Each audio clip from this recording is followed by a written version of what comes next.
రాజశేఖర్ రెడ్డి గారి పేరుని ఛార్జ్ షీట్లో కాంగ్రెస్ పార్టీ చేర్చింది అని పదే పదే చెప్పుకుంటూ వచ్చారు. ఈ రోజుకి కూడా చెప్తున్నారు. కానీ వాస్తవం ఏమిటంటే కనీసం సిబిఐ రాజశేఖర్ రెడ్డి గారి పేరు ఎఫ్ఐఆర్లో కూడా చేర్చకపోతే జగన్మోహన్ రెడ్డి గారికి సంబంధించిన సుధాకర్ రెడ్డి, పొనవోలు సుధాకర్ రెడ్డి అనే మనిషి 3 కోట్ల చుట్టూ తిరిగి రాజశేఖర్ రెడ్డి గారి పేరు లేకపోతే ఈ కేసులో జగన్మోహన్ రెడ్డి గారు ఈ కేసులో నుంచి బయటపడడం అసాధ్యము అని రాజశేఖర్ రెడ్డి గారి పేరు ఉండేటట్టు ఆయన కోట్లు చుట్టూ తిరిగి చేస్తే ఇదే పొనవోలు సుధాకర్ రెడ్డి గారికి జగన్మోహన్ రెడ్డి గారు ముఖ్యమంత్రి అయిన 6 రోజుల్లోనే అడిషనల్ అడ్వకేట్ జనరల్ పదవినిచ్చాడు.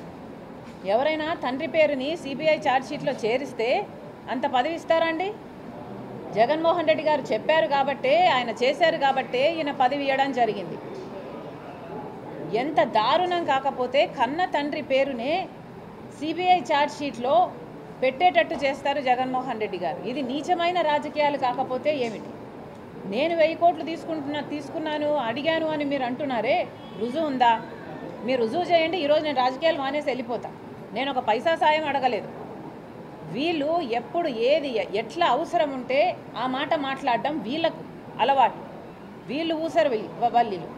వీళ్ళకి అవసరమైతే అమ్మ తల్లి పాదయాత్ర చెయ్యి అని అడుగుతారు.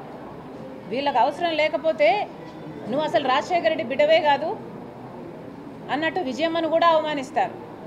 ఏది పడితే అది మాట్లాడతారు. వీళ్ళ మాటలకి ఎవరండి లెక్క పెట్టాల్సింది? Please ignore it.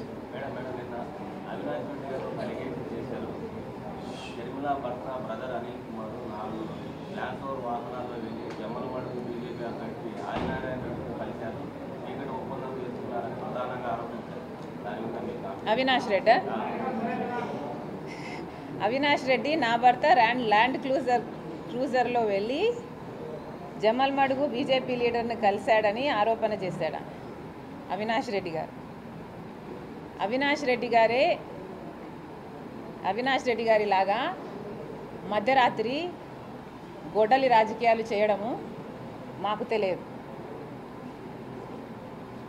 అనిల్ గారు, మీరు చెప్పే ఈ లీడర్ని ఆయన ఇంటికి వెళ్ళి కలవడం కాదు కదా, కనీసం ఇంకొకరి ఇంట్లో కూడా కలవలేదు.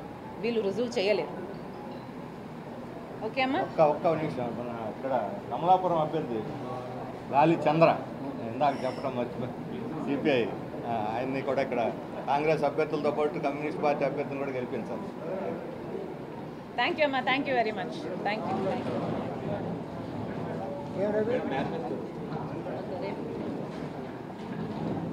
మేడం